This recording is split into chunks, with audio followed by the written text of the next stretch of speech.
أن ألق عصاك فإذا هي تلقف ما يأفكون. Jadi tema kita pagi hari ini adalah al-jaza min jinsil amal. Balasan sesuai dengan perbuatan. Allah tidak akan balas kita kecuali sesuai dengan perbuatan kita.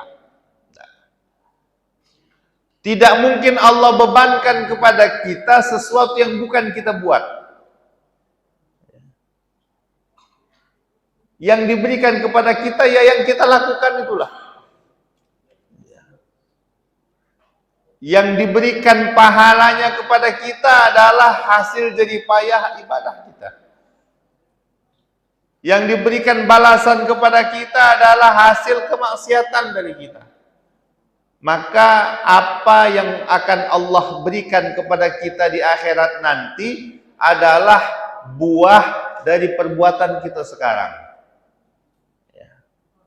Jadi istafti qalbak, tanya hatimu. Itu saja.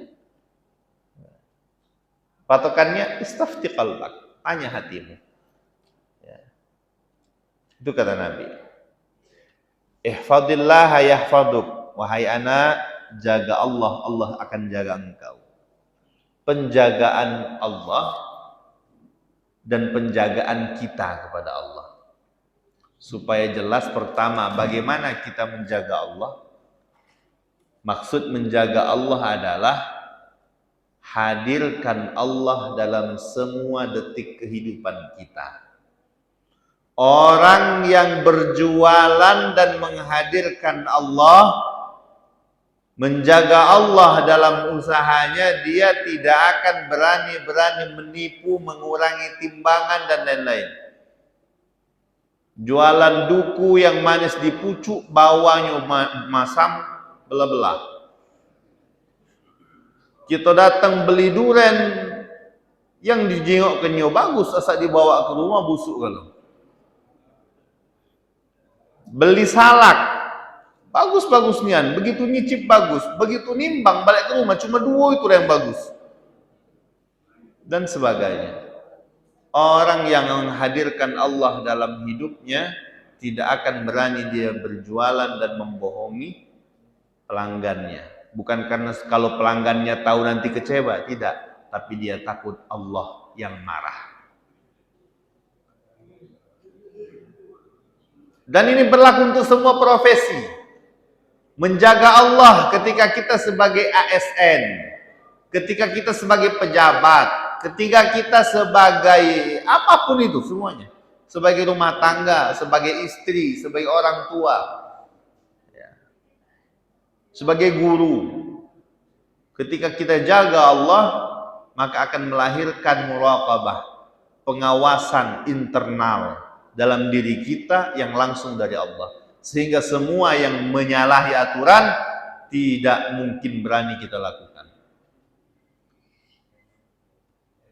Banyak orang mengorbankan akhirat demi dunia orang.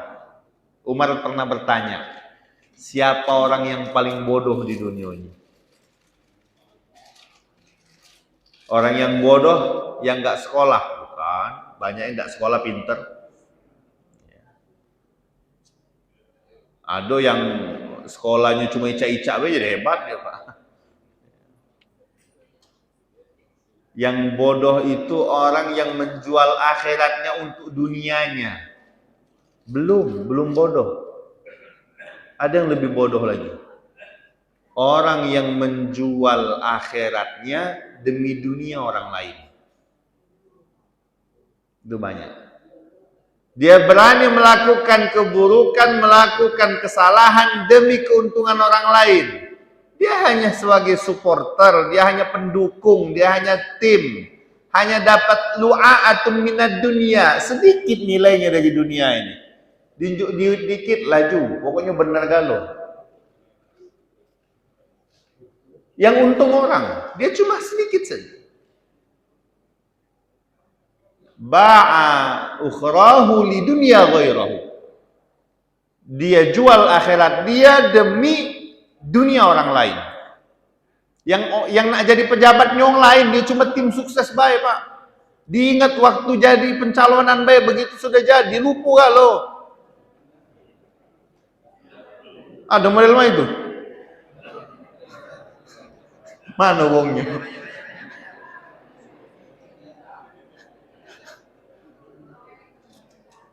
Ini yang paling bodoh nih. Kita habis-habisan berkhidmat kepada atasan kita, yang atasan kita itu kalaupun dia hebat nanti dia lupa dengan kita. Ayah bunda dirahmati Allah, kalaulah kita mau tahu bagaimana cepatnya dan tidak adanya penghargaan untuk perbuatan dosa kita, meskipun kita menolong dan mensukseskan orang lain itu, Bapak Ibu, lihatlah orang-orang yang berjuang sekarang. Mati dia, detik itu juga orang nggak lagi butuh sama dia. Jadi kalau domainnya pekerjaan, apalagi urusan politik ini, nggak usahlah terlalu habis-habisan gitu mengabdi kepada orang. Sesuai tupoksi saja, sesuai SOP-nya saja. Yang haram jangan mau kita lakukan. Mati kita, detik itu pun dia lupa dengan kita.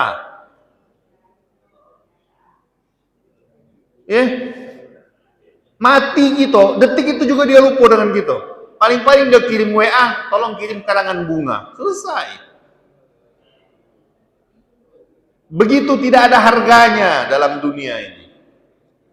10 tahun kita ikut, kampanye kemana, apa gawe dia gitu, fasilitasi semuanya. Meninggal, karangan bunga yang datang. Sudah. Selebihnya lupa orang dengan kita. Artinya yang ingat, yang dekat dengan kita ini cuma Allah. Tidak ada yang lain. Artinya mau bermain, mau beraktivitas, mau bekerja, sesuailah dengan SOP yang ditentukan oleh Allah. Tupoksi saja. Udah, selebihnya dekatlah kepada Allah. Ihfadillah. Itu domain menjaga Allah. Jangan gara-gara kita melakukan kegiatan sehingga kita lupa kepada Allah, rugi kita. Karena janji Allah adalah kalau kita jaga Allah, dalam hati kita selalu ada Allah, dalam aktivitas kita urusannya ridho atau tidak Allah, maka ada balasan yang cash langsung melekat, adalah Allah akan jaga kita. Ihfadillaha yahfadhu. Nasihat ini diberikan Nabi kepada Abdullah bin Abbas sejak kecil, supaya tumbuh dalam mental Abdullah bin Abbas untuk selalu menjaga Allah dalam dirinya, dan balasannya adalah Allah akan jaga kita. Bagaimana bentuk penjagaan Allah? Apakah ketika Allah jaga kita berarti kita tidak akan pernah hidup miskin dalam artian kekurangan harta? Tidak. Allah itu perlu kita ketahui Rahman Rahim. Jangan seluruhnya ketika berbicara tentang Allah menggariskan ukuran dunia. Jangan. Karena Allah itu Rahman Ar-Rahim. Rahman, Allah maha mengasihi dengan menaburkan kebaikannya kepada semua yang hidup. Kepada semua yang hidup. Rahim, baru nanti Allah taburkan kebaikannya kepada yang beriman saja. Jadi jangan mengartikan, oh kalau kita jaga Allah hidup kita pasti kaya. Ngapu kau sholat 5 waktu hidup kau masih buntu? Jangan. Kita terlalu sering ngambek barometernya ini dunia, Pak. Terlalu sering. Kaget kalau orang baik ukurannya umurnya panjang, terus yang umur pendek sama no. Yang baik ibadahnya sehat terus, yang sakit-sakitan cak mano. Kalau urusan dunia itu Allah nabur kerahmatnya kepada semua yang hidup, bukan kepada yang beriman saja. Jadi jangan heran kalau ada orang bukan Islam tapi kayu rayo, atau bisa jadi dia Islam cuma agak Nguna-nguna dikit.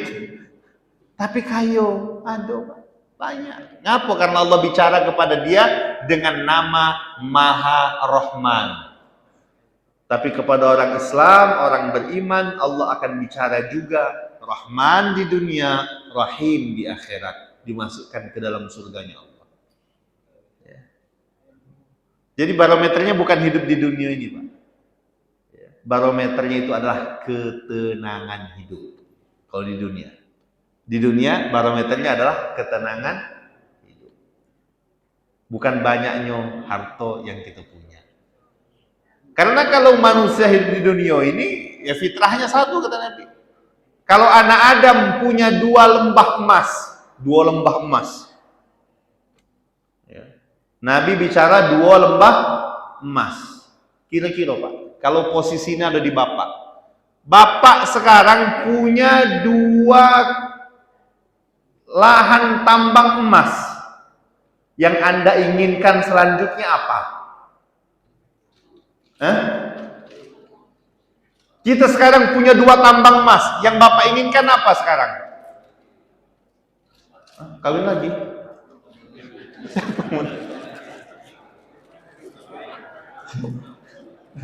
Aku terdengar kawin lagi nih Bu. Udah tahu siapa tadi. Cilila Dewi yang ngomong. Oh. Ustadz, kalau kami sudah punya 2 lembah emas, kami mau fokus ibadah, sholat, puasa, sedekah. Itu karena Bapak belum punya.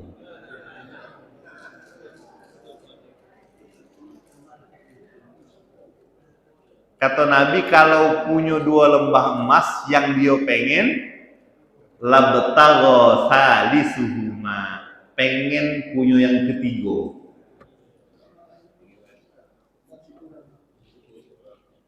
Jadi bukan ukuran banyak atau dikit. Ini fitrah kita, Pak. Dan tidak usah berbohong, Pak. Ini Nabi yang ngomong kalau kita Ibnu Adam galau. Nabi yang ngomong kalau sudah punya 2 kebun pengen nambah 3. Kalau punya sudah 2 rumah pengen nambah 3. Punya ruko 2 pengen nambah 3. Sudah jadi lurah pengen naik jadi camat.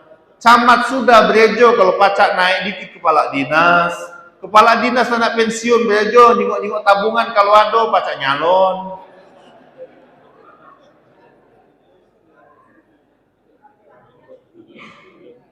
Oida Ustadz, aku jadilah di sini baik. Kalau uji Nabi cuma karena tidak mampu. Ada istilah jadilah itu bukan karena jadilah yang kepengen. Ngaco diri, tidak sadar lah sanggup jadilah. Kalau sanggup masih nak berejo. Iya Pak, sudah jadi anggota dewan di kota, lah seperiode nyingok-nyingok, pecahnya musuh nih agak-agak lemah dikit, naik ke provinsi. Kalau pecah kuat-kuat, ayo jadilah aku di kota baik. Nah itu Pak. Tidak bisa bohong, kita Nabi yang bilang tentang kita. Karena setiap kita ini ada benih-benih kefir'auniahan. Ya Pak. Dan Fir'aun itu qala ana rabbukumul a'la dalam Al-Qur'an. Saya penguasa tertinggi. Dan kita galo-galo punya benih itu. Tinggal kedekatan kita kepada Allah, ketakutan kita kepada Allah, dan keterbatasan kita kepada kondisi lah yang menyebabkan kita bisa untuk merem diri kita. Itu kata Abu Hamid Al-Imam Abu Hamid Al-Ghazali dalam kitab Ihya Ulumuddin. Jadi tidak usah ngomong aida Ustadz aku jadi lama ini baik karena tidak pacar. Sama dengan bapak lagi aku tidak Ustadz, dengan ibu sih kok inilah karena takut. Takut dah adil maksudnya Bu ya. Memang ibu-ibu kalau dalam bab ini agak cepat dikit nyambungnya walaupun belum ngopi ya. Ayah bunda yang dirahmati Allah, jadi hidup nasihat Abdullah bin Abbas, kita jaga Allah dalam keseharian kita, Allah jaga kita. Bagaimana penjagaan Allah? Allah hadirkan ketenangan. Jangan terlalu menggebu-gebu kejar dunia, nggak usah. Dunia itu mohon maaf Bapak Ibu yang rahmati Allah, kita kejar yang tidak bakal pernah dapat itu dunia. Siko itulah. Jadi tidak usah dikejar, biar dia ngejar kita. Cak mano caronyo, tinggal kala dunia sebelum dunia meninggalkan kita. Bagaimana meninggalkan Ustadz? Semuanya jual? Enggak. Jangan ninggal di sini. Jangan nyangkut di sini. Ya, lupakan dunia itu, nggak usah jadi beban gitu, jadi PR gitu. Pagilah pergi begawe dari Senin, balik siang jam 5, jam setengah 6 baru nyampe rumah. Di rumah lah mikir ke duit pulo. Belumlah kita nak tidur terpikir duit pulo. Bangun tidur yang dipikir duit lagi. Selasa, Rebu, Kamis, Jumat. Pas lagi nak Jumatan masih mikir ke duit pulo. Sampai kapan? Sementara dipikir ke tidak dipikir ke, kalau sudah rezekinya pasti nyampe ke kita. Dikejar tidak dikejar, kalau sudah waktunya sampai pasti dapat. Maka orang kaya itu adalah orang yang enjoy otaknya, bukan mikirkan uang. Tenang hatinya, dia bisa tidur kapanpun dia mau. Ini nanti mau tidur, tidak bisa tidur. Apa yang Anda pikirkan? Masa depan apa dia masa depan kita? Masa depan kita sekarang, nggak ada masa depan. Kalau Allah mau, betapa banyak yang sehat tiba-tiba mati. Di saat bersamaan betapa banyak yang sesak napas bertahun-tahun tidak mati. Sesak napas sudah. Kalau uji wong, kalau sakitnya lah sesak napas sudah dekatnya dengan mati. Kalau wae-wae bisul jauh masih dengan kematian. Tapi tidak ada istilahnya. Ada yang sehat mati. Jadi udah, tinggalkan dunia sebelum dunia meninggalkan kita. Di dalam hati kerjalah sesuai dengan perintah Allah. Berjualanlah sesuai dengan perintah Allah saja. Yang mau kampanye silakan kampanye, tapi jangan jadikan itu sebagai dunia dan akhirat itu. Udah dunia. Apalagi sampai gara-gara pemilihan presiden beda dukungan buat masjid lagi sih kok. Kalau ada yang mau nerima itu Pak, jangan. Yang tadinya berkawan sih kok dukung capres nomor 1, sih kok dukung capres nomor 2, lah juga agak lagi bertemu. Nggak berkawan, saling remo Facebook dan sebagainya, nggak usah, biasa saja. Pertarungan apalagi politik itu bukan antara iman dan kafir, tidak. Ini dakwahnya bukan berkaitan Musa dan Fir'aun, Nabi Muhammad dengan Abu Jahal, tidak. Ini semuanya umat Nabi Muhammad yang berkontestasi sama-sama ingin memberikan yang terbaik untuk negeri. Manapun pilihan Anda, silahkan yang terbaik. Yang penting berdasarkan ijtihad, pengetahuan, pandangan, bukan karena uang. Sudah. Bapak milih siapa tetap dapat pahala. Bapak nak milih nomor 1, yo pilihlah. Dak galak nomor 2, dak galak nomor 3, dak usah, selesai.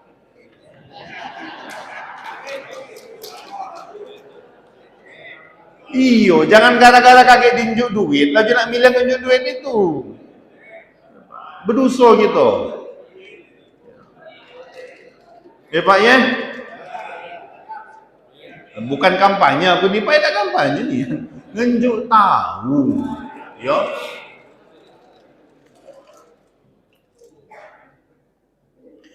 Ayah bunda yang dirahmati Allah, jadi menjaga Allah begitu. Dalam politik, dalam pemilihan kita nanti, bagaimana kita jaga Allah?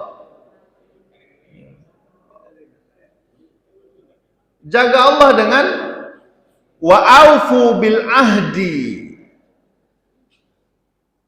Kita ini akan diminta pertanggungjawaban atas semua yang kita tentukan nanti pencalonan 14 Februari nanti. Anggota dewan mana yang kita pilih? Silahkan pilih siapapun yang baik, siapapun yang benar, silahkan pilih. Tapi jangan sekali-kali milih karena kita dikasih uang. Karena kita dibeli. Ngapa milih yang itu? Kemarin 150.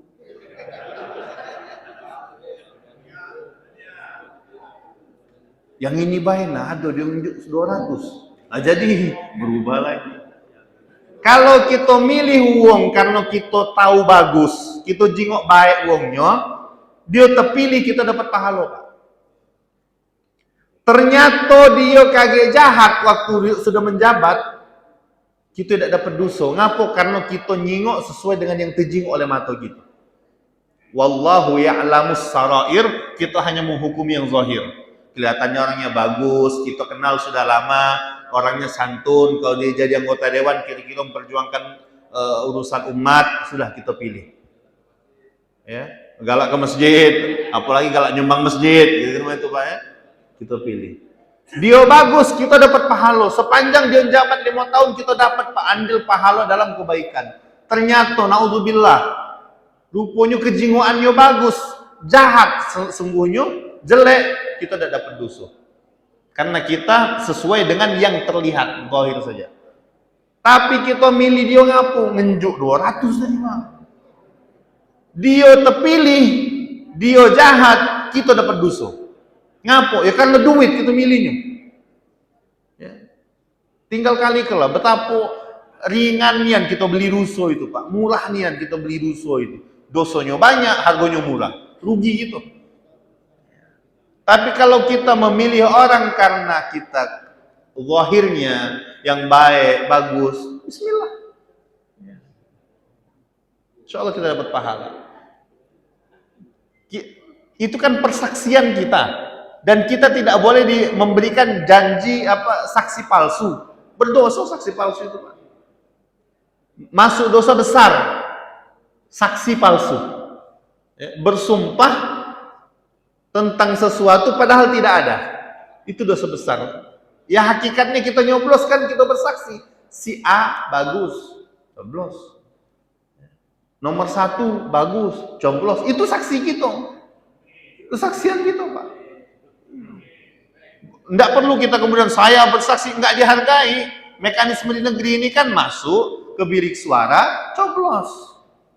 Sudah, itu kesaksian kita. Dan kita pasti ditanya oleh Allah tentang kesaksian kita pada hari itu nanti. Ya. Jadi jaga Allah dalam setiap aspek hidup kita, maka Allah akan jaga kita. Allah akan hadirkan ketenangan. Allah hadirkan rahmat. Allah hadirkan ketika kita sampai pada hari terakhir di hidup di dunia ini, diizinkan dekat dengan Allah, menyebut nama Allah. Saya tutup dengan satu cerita. Di Bahrain ada seorang kakek Pak. Kakek tua, yai. Namanya yai ini rata-rata tua kalau Pak.